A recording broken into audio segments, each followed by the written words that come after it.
अस्सलाम वालेकुम students. Last lecture में हम लोगों ने डिस्कस किया था केमिकल इक्विलिब्रियम कांस्टेंट और उसके यूनिट के हवाले से। आज हम लोग डिस्कस करेंगे उसकी इम्पोर्टेंस के हवाले से। तो हमारे पास जो है वो केमिकल इक्विलिब्रियम कांस्टेंट जो है वो हमें दो किस्म के फ़ायदे प्रोवाइड करता है इन ए केमिकल इक्वेशन। सबसे पहले कि वो बताता है आपको कि डायरेक्शन ऑफ रिएक्शन क्या है, कि आपके पास जो डायरेक्शन है वो फॉरवर्ड मूव कर रहा है या फिर वो आपके पास रिवर्स मूव कर रहा है, और या फिर वो आपके पास इक्विलिब्रियम स्टेट में आ चुका है। सेकंड जो हमें इसकी इंपॉर्टेंस है वो है predicting the extent of reaction.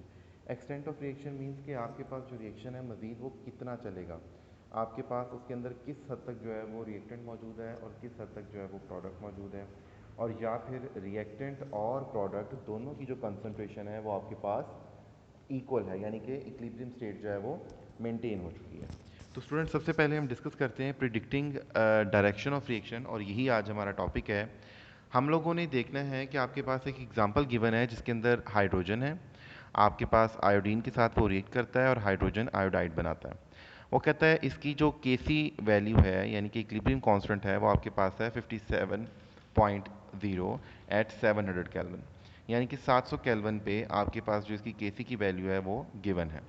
अब वो कहता है कि अगर हम लोग देखें कि इसकी जो कंसंट्रेशन थी, मोलर कंसंट्रेशन, तो वो आपके पास हाइड्रोजन की है 0.10 मोल्स पर डेसीमीटर क्यूब, आपके पास जो आयोडीन है उसकी है 0.20 मोल्स पर डेसीमीटर क्यूब, और हाइड्रोजन आयोडाइड की है 0.40 मोल्स पर डेसीमीटर क्यूब। यानी कि उसने आपके पास जो है वो ऑलरेडी मोलर कंसंट्रेशंस दे दी हैं ताकि आप इसको इक्वेशन में पुट करें। अब वो कहता है कि अब आप अगर देखते हैं तो वो कहता है subscript T with the concentration symbol means that the concentration are measured at some time T.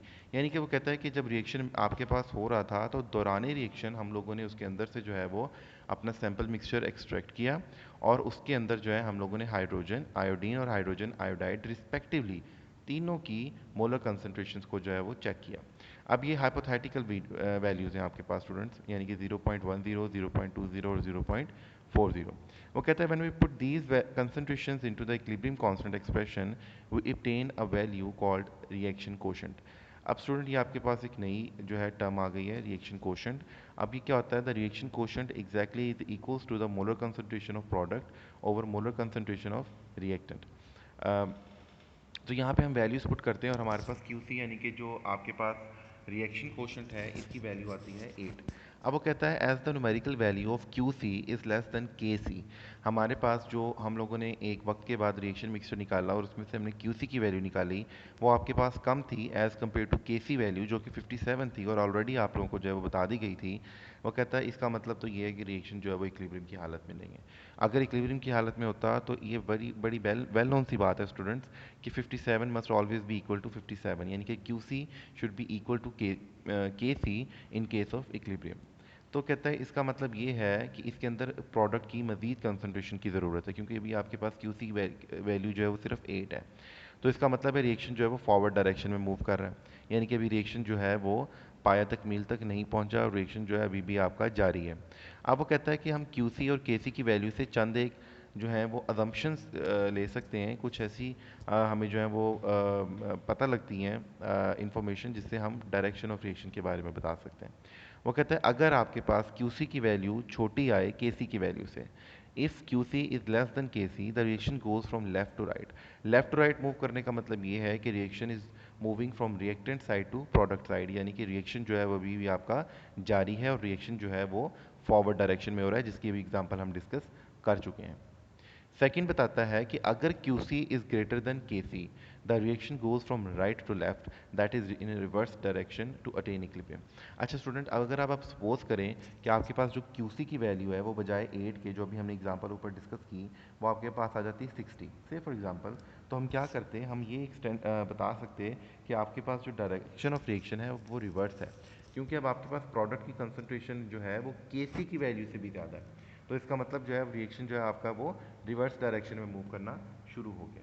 तो हम लोग इक्विलिब्रियम कांस्टेंट से ये पता लगा सकते हैं कि आपके पास जो डायरेक्शन है वो फॉरवर्ड डायरेक्शन में जा रहा है या फिर वो आपके पास जो रिएक्शन है वो रिवर्स डायरेक्शन में जा रहा है। तो बेसिकली अब थर्ड पॉइंट की तरफ हम मूव करते हैं, वो आपके पास है कि वो कहता है कि अगर QC की वैल्यू के सी की वैल्यू इक्वल आ जाए। यानी कि आप लोगों ने ड्यूरिंग रिएक्शन आप लोगों ने एक सैंपल एक्सट्रैक्ट किया, उसके अंदर से आपने रिएक्टेंट की मोलर कंसंट्रेशन और प्रोडक्ट की मोलर कंसंट्रेशन को मेजर किया, और उसके बाद आपने फार्मूले में पुट करके क्यूसी की वैल्यू निकाली, जो अभी हम पीछे करके आए, पिछली पेज पे हम लोगों ने डिस्कस किया। तो वो जो क्यूसी की वैल्यू निकाली, अगर वो आपके पास एग्जैक्ट सेम आए, इक्वल आए to the value of K C, then the reaction will be in equilibrium, यानी कि रिएक्शन ने जो है वो इक्विलिब्रियम अटेन कर ली है। यानी कि जिस तरह अभी हम पीछे रिएक्शन में डिस्कस कर रहे थे कि आपके पास हाइड्रोजन जो है वो आयोडीन के साथ रिएक्ट करके हाइड्रोजन आयोडाइड बनाती है, और उसकी के सी की वैल्यू जो है वो 57 होनी चाहिए। तो अगर क्यू सी की वैल्यू भी आपके पास 57 आ जाती है, यानी कि हम लोगों ने किसी भी टाइम किसी भी वक्त हम लोगों ने रिएक्शन मिक्सचर में से जो है वो कंपोनेंट को एक्सट्रैक्ट किया, तो हमें पता लगा कि क्यूसी की वैल्यू भी जो है वो 57 है। इट मीन्स कि आपके पास जो हाइड्रोजन आयोडाइड है वो रिएक्शन जो है वो आपके पास इक्विलिब्रियम की स्टेट में।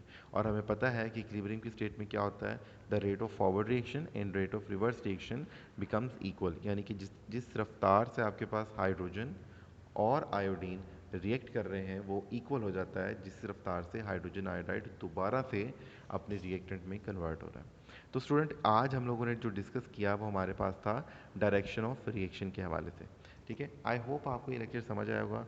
कल के लेक्चर में हम लोग डिस्कस करेंगे predicting the extent of reaction, कि किस हद तक जो है वो मजीद रिएक्शन आपका चल सकता है।